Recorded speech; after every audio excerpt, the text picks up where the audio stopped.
कहती घेतलिया माळा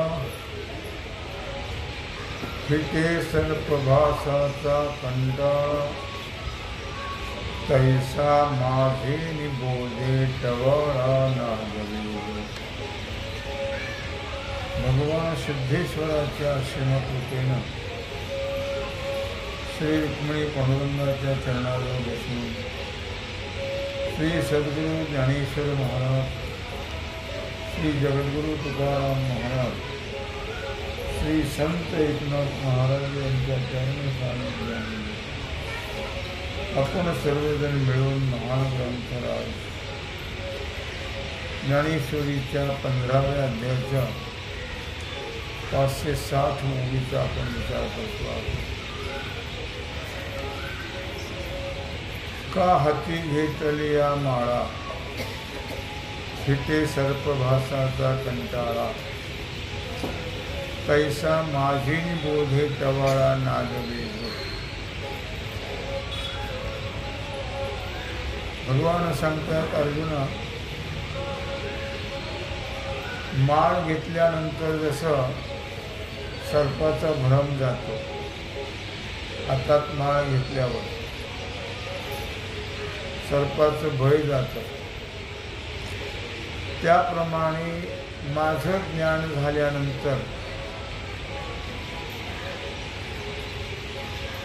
मनुष्य जो आहे तो मिथ्या जगदाभासाच्या तडाख्यात सापडत नाही। कारण मिथ्या जगदाभासाने अनंत प्रकारचं दुःख भोगावं लागतं।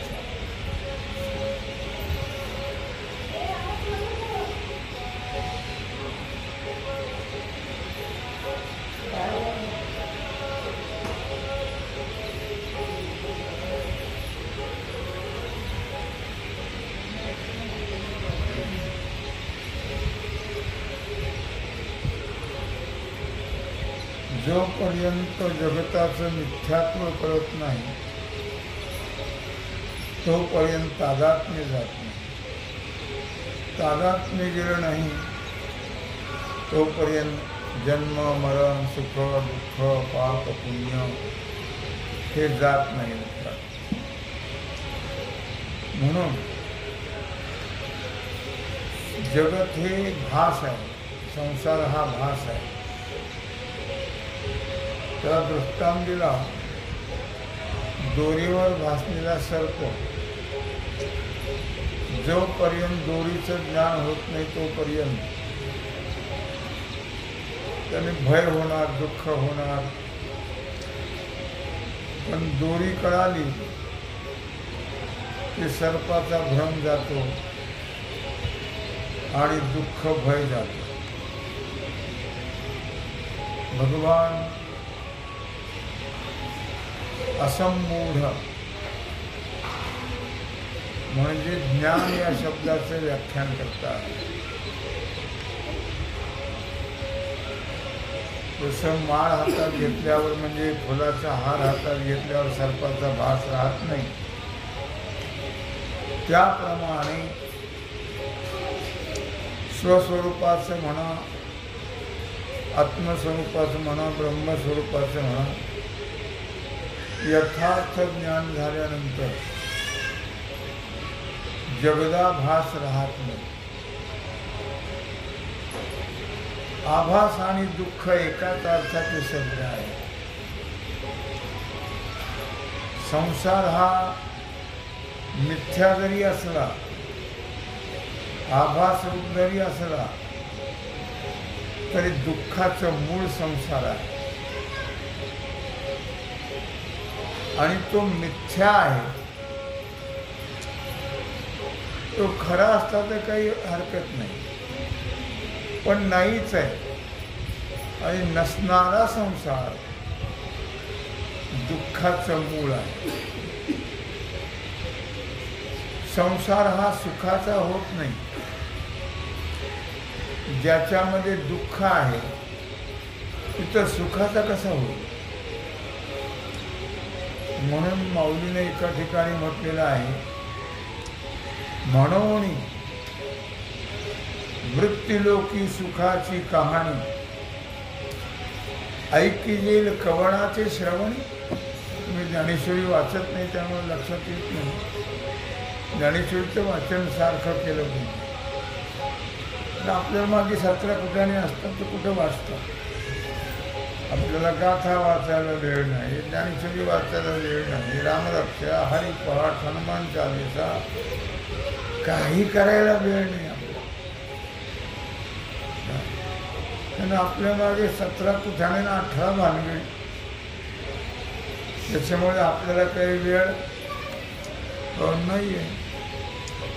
म्हणून आपल्याला ज्ञानेश्वरी कळतही नाही आणि ज्ञानेश्वरीतले मार्मिकता लक्षात येत नाही.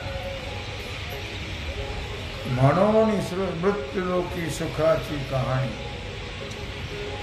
त्याच्याकरता आपल्याला जी वस्तू दिली त्याच्याकरता त्या वस्तूचा वापर करणं महत्त्वाचं आहे. भगवंताने हा देह कशाकरता दिलाय? भजनाकरता दिला, पण भजनावाली घातला असं आहे. संसारावर व्यर्थ संसारामध्ये हा देह आपण खर्च करतो.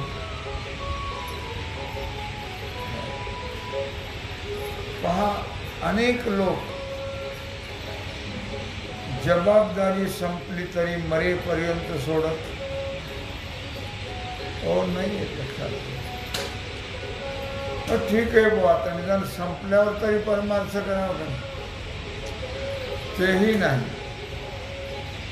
ते मरेपर्यंत ते चालवतात आणि पुन्हा मरून जन्माला येतात.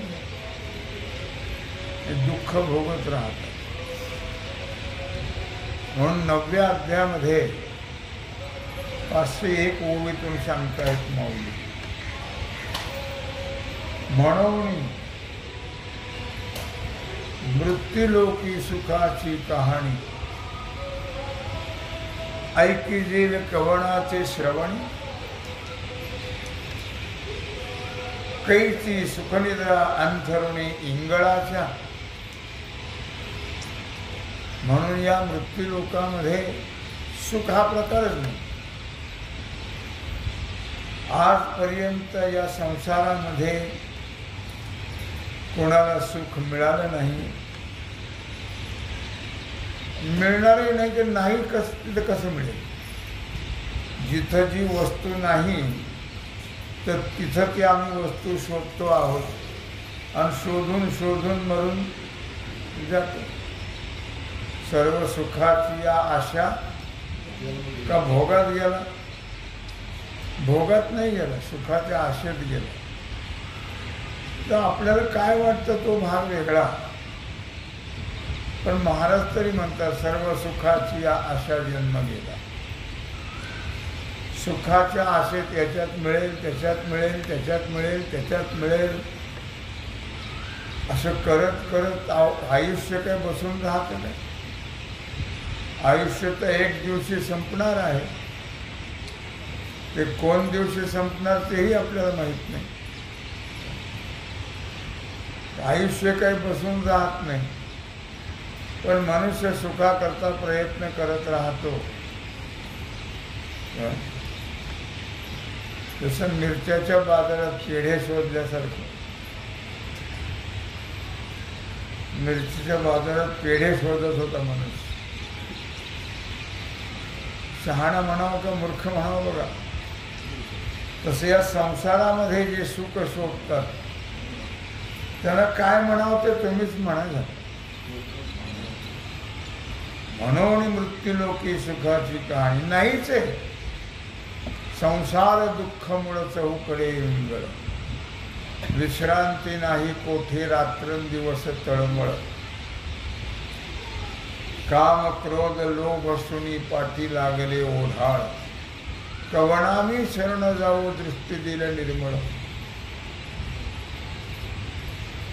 संसार दुःख मुळ चहूकडे इंगळ, विश्रांती नाही कोठे. सध्या रात्रीला जर लाईट गेली तर कसं होतं, रात्रंदिवस तळमळत राहतात त्यांनी. तसं या संसारामध्ये माणसं रात्रंदिवस तळमळत राहतात,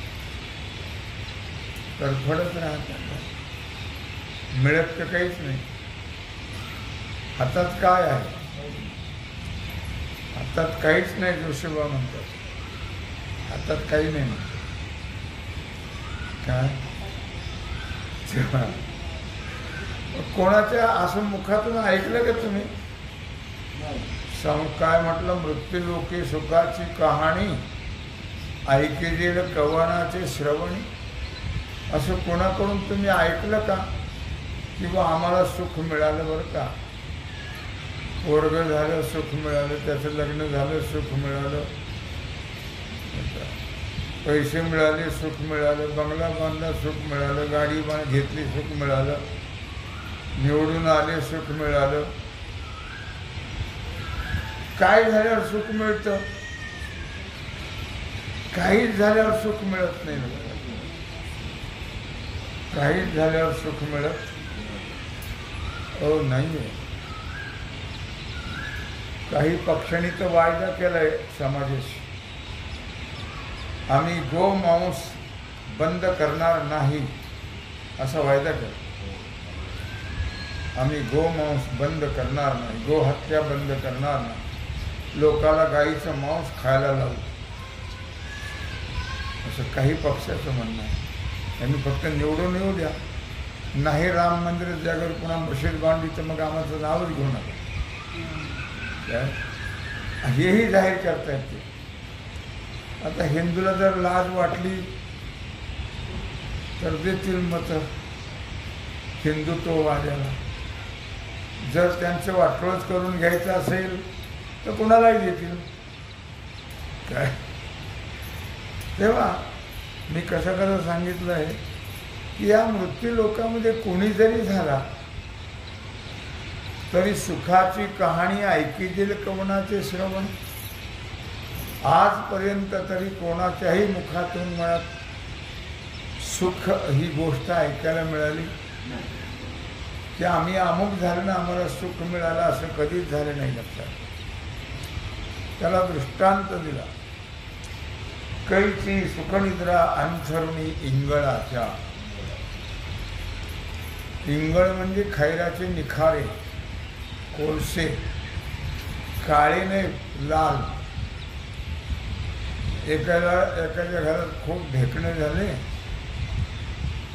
मग त्याने कुणीतरी सांगितलं त्याला, ते सांगणारा शहाणा ना ऐकणारा शहाणा. त्याने 2-4 किलो कोळसे आणले.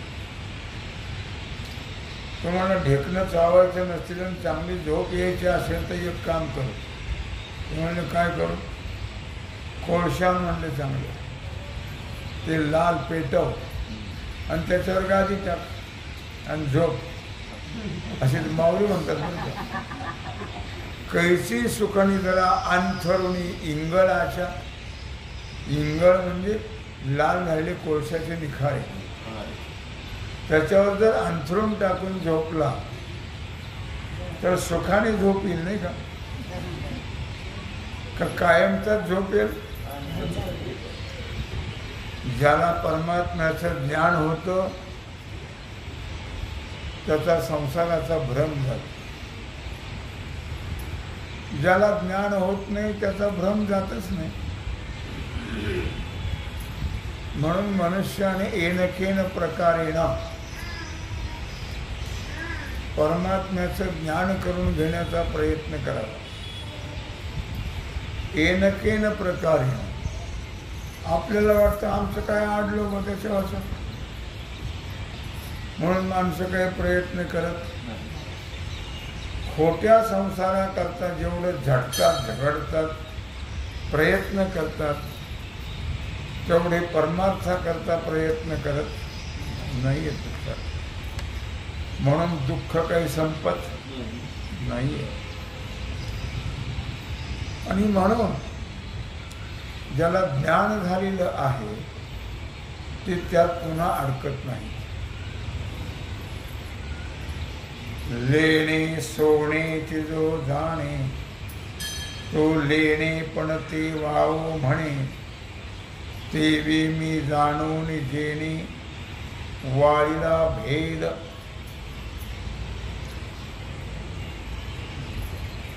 दृष्टांत दिला या ठिकाणी.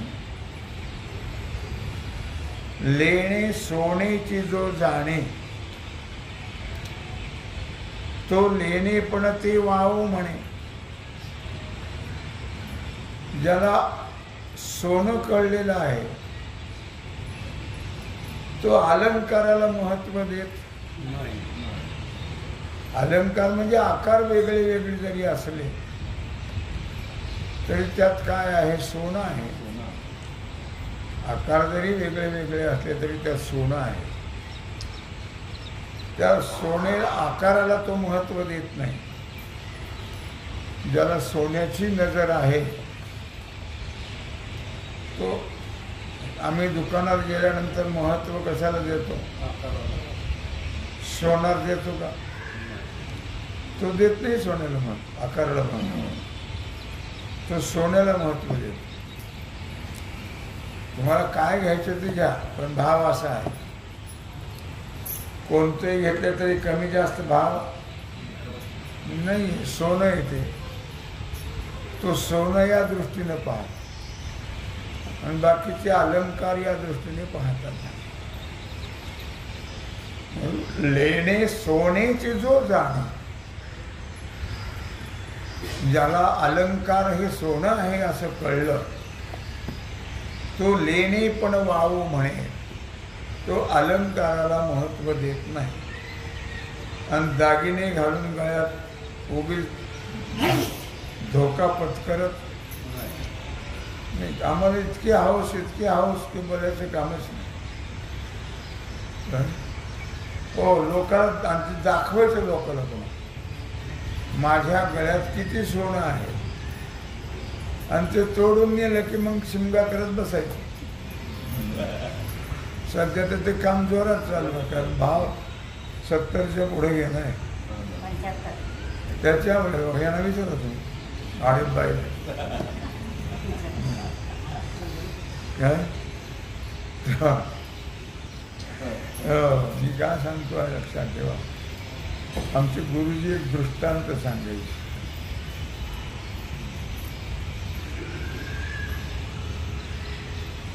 इकडं खालच्या भागामध्ये म्हणजे मराठवाड्यामध्ये लातूर वगैरे त्या बाजूला कोमटी लोक जास्त आहेत. कोमटी समाज. आणि कोमटी समाज हा रंगनाथ गुरुजी कोमटी समाजाचे होते. परभणीकर रंगनाथ गुरुजी ते कोमटी समाजाचे होते. तर कोमटी समाज हा सगळं सोवळं ओवळं पाळणारा. हो, तर ते फार श्रीमंत समाज आहे त्या बाजूला. पण एक खूप श्रीमंत पण बायकोच्या अंगावर दागिनेच नाही. सण असं नाही ते काही असं. आमचा सण आला की प्रदर्शन, नसला तरी प्रदर्शन. आणि ते वरती उड्या मारते पण. तेव्हा ती संक्रांतीचा सण आला ते बाई रडू लागली. तू म्हणलं काय जण रडायला तुला, काय कमी आहे? म्हणजे काय करायचं कमी असून नसून. मला जर त्याचा उपयोग नसेल तर भरपूर असून त्याचा उपयोग काय? आपल्या घरात किती पोत्यानी सोनं आहे आणि जर 1000 पोत्यानी का असं न म्हणा करायचं काय म्हणजे त्याचं आहे का? माझ्या काळात दागिना एखादा ते म्हणलं लोक तोडून नेतात सध्या. कशाला गळ्यात घालतो? इथं तर सगळं गेलं म्हटले झालं, काय उरावर बांधून येणार आहे काय तुम्ही? एवढं सोनं तुम्हाला तसं काय दुःख मानू नको, खेद करू नको. मग त्याने मृदंगासारखी लाट आणली एक सोन्याची, मृदंगासारखी. किती किलोची असेल ते बघा तुम्ही. आणि त्याला काथ्याची दोरी लावली दोन बाजूला. कशाची? काथ्याची. आणि घातली ते गळ्यात. त्याच्यात 2 तोळे 4 तोळ्याने काय व्हायचं मला हे गळ्यात घातले, तिला चालताच ना. काय करायचं काय त्याला? काय एवढं सोनं जर असेल, पण जर त्याला सोनाला जर अलंकार गळ्यात घालायचं नसेल, न्यायला नेलं तर चोराने ते बिचारी न्यायला होतील, पण घालायचाच पाहिजे गळ्यात ना. मी का सांगतोय की सोनं हे अलंकाराचा दृष्टांत देतात सोन्याला, की अलंकार हा सोन्याचाच असतो. पण हे जो जाणतो तो त्या अलंकाराला महत्त्व देत नाहीये. अलंकार हे खोटे आहेत, सोनं हे खरं आहे. वास्तविक पाहता सोन्याचा अलंकार बदलतो का सोनं बदलतं? अलंकार बदलतो, सोनं कधी बदलत हो नाही, लक्षात ठेवा. पण ज्याची दृष्टी अशा प्रकारे सोन्यात आहे, अधिष्ठानात ज्याची दृष्टी आहे, ज्याला अधिष्ठान कळालेलं आहे, ते अलंकार कशाला पाहिजे? मग ज्याला अधिष्ठान कळालं तो अध्यस्थाकडे पाहिल का? ज्याला अधिष्ठान परमात्मा कळाला तो अध्यस्त जगाकडे पाहत नाहीये. गौडपादाचार्यांनी आपल्या कारिकेत म्हटलेलं आहे, मनोदृश्यमिदं द्वैतं यत्किंचित् सचराचरं मनसा हि अमणिभाव द्वैतं नैवोपलभ्यते. गौडपादाचार्य म्हणत आहेत की चराचर सगळं हे द्वैतात्मक आहे. द्वैत म्हणजे हे चराचर विश्व, कारण हे सगळं मनोदृश्य आहे. मनोदृश्यम द्वैतम, हे सगळं मनोदृश्य आहे. म्हणजे हे सगळी मनाची कल्पना आहे. वास्तविक परमात्माच आहे, पण हे सगळी कल्पना आहे. मनकल्पना, मनाचा अभिनव किंवा अमनी भाव झाला मनाचा की द्वैत राहत नाही. अमनी भाव झाला म्हणजे मन राहिलं नाही, तर मग द्वैत राहत नाही. मन हे भगवत स्वरूप व्हायला पाहिजे.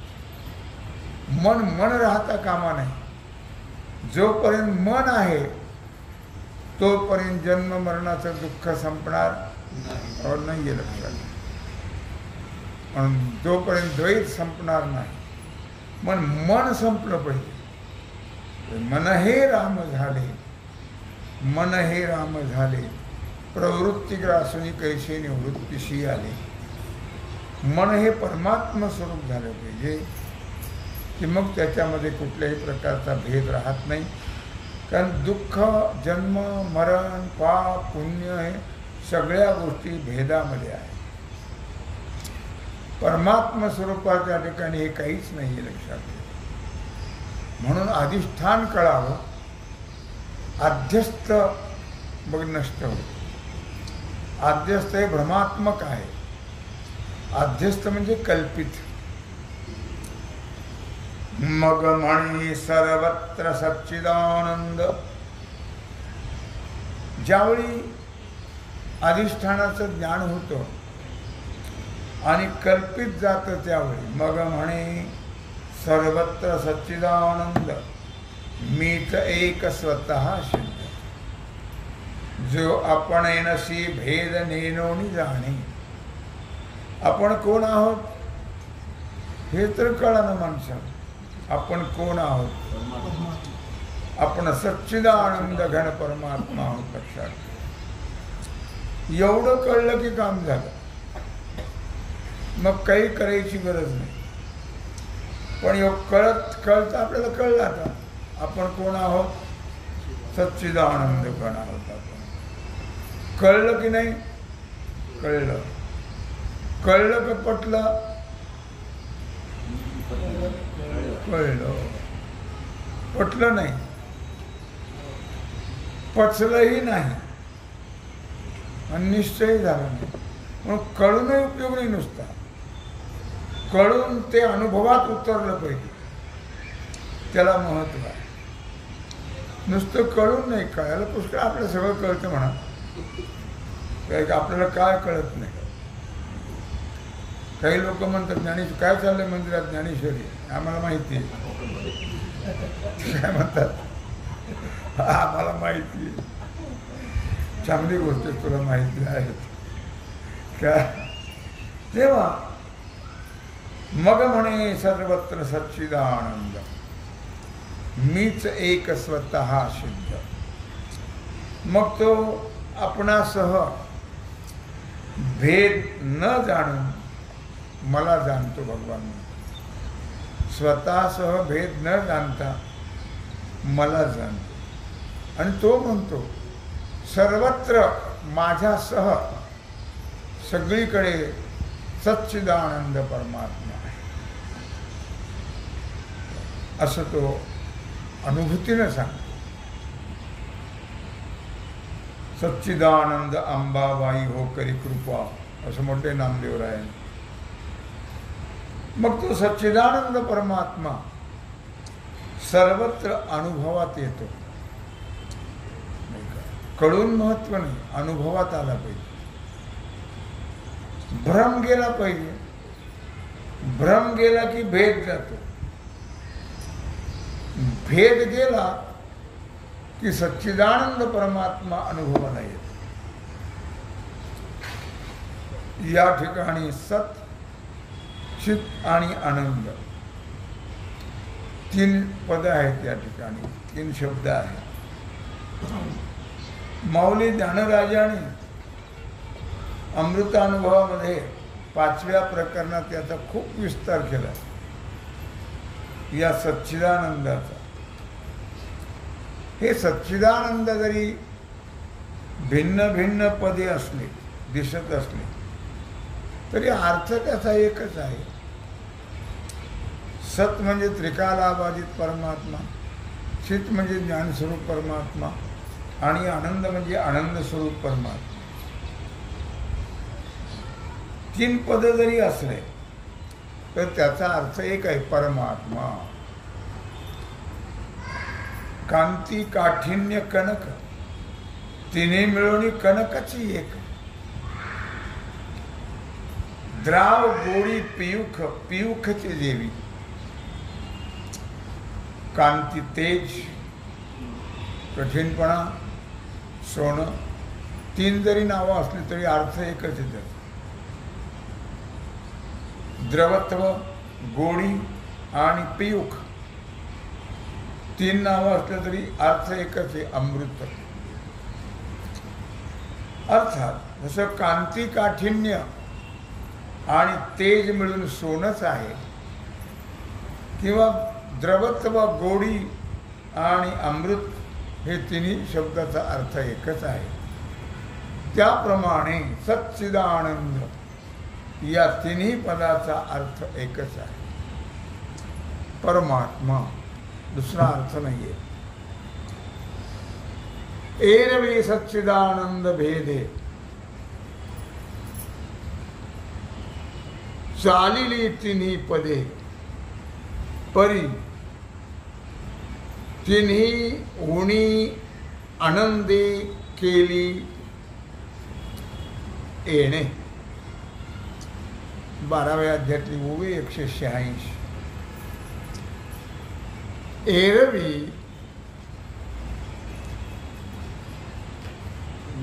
बहुतेक 12व्या अध्यायात असायला पाहिजे मला वाटतं. एरवी सच्चिदानंद पद भेदे चालिली तिन्ही पदे परी तिन्ही उनी आनंदे एकी केली. भागवतातली ओळी ज्ञानेश्वरी नाही. अर्थात एरवी सच्चिदानंद भेद भेद तिन्हीमध्ये आहे, पण अर्थ मात्र जरी 3 पदं असली तरी त्याचा अर्थ एकच आहे. नाथराय सांगतात सच्चिदानंद जो एथ आत्म्याशी अभिन्न भेद अभेद. सच्चिदानंद 3 पदे आत्म्याशी अभेद रूपाने आहेत. जे सद तेच चिद, जे चिद तेची आनंद, स्वरूपी नाही त्रिविध भेद. जे सत आहे ते चित आहे, जे चित आहे ते आनंद आहे. या पदामध्ये कुठल्याही प्रकारचा भेद नाही आहे. 3 जरी पद असले तरी त्याप्रमाणे हे तिन्ही पद एक भगवत स्वरूप आहे. साखरेचा दृष्टांत दिला नाथाने, काय किंवा जे श्वेत मृदू मधुर विविध भेद एक साखर, तेवी सच्चिदानंद अविकार वस्तु साकार एक वद. श्वेत म्हणजे पांढरे, मृदू म्हणजे अत्यंत मऊ आहे, मऊ मृदू, आणि मधुर म्हणजे गोड आहे. 3 जरी नावं असले तरी एक साखरच आहे. तसं सच्चिदानंद परमात्मा 3 पदे असले तरी परमात्मा मात्र एकच आहे. परमात्म्याशिवाय या विश्वामध्ये दुसरं काहीच नाही आहे. विठ्ठल विस्तारला जनी सप्तही पाताळे भरोणी, विठ्ठल व्यापक त्रिभुवनी, विठ्ठल मुनी मानसी, विठ्ठल जीवीचा जिव्हाळा. नाट्याच्या अभंगात महाराज सांगतात. तेव्हा या ठिकाणी या 3 पदाचा विचार केला आहे. सच्चिदानंद घन म्हणजे एक परमात्माच आहे. त्या परमात्म्याचं ज्ञान ज्याला झालं त्याला संसार नाही आहे, त्याला जन्म मरण दुःख नाही आहे. म्हणून मनुष्य देहाला आल्यानंतर मनुष्याने या परमात्म्याचं यथार्थ ज्ञान करून घेणं अति आवश्यक आहे. तेव्हा झालेली सेवा भगवत चरणी समर्पित करून राहिलेला जो सेवेचा भाग आहे तो आपण उद्या पाहू. कुंडली कवरदा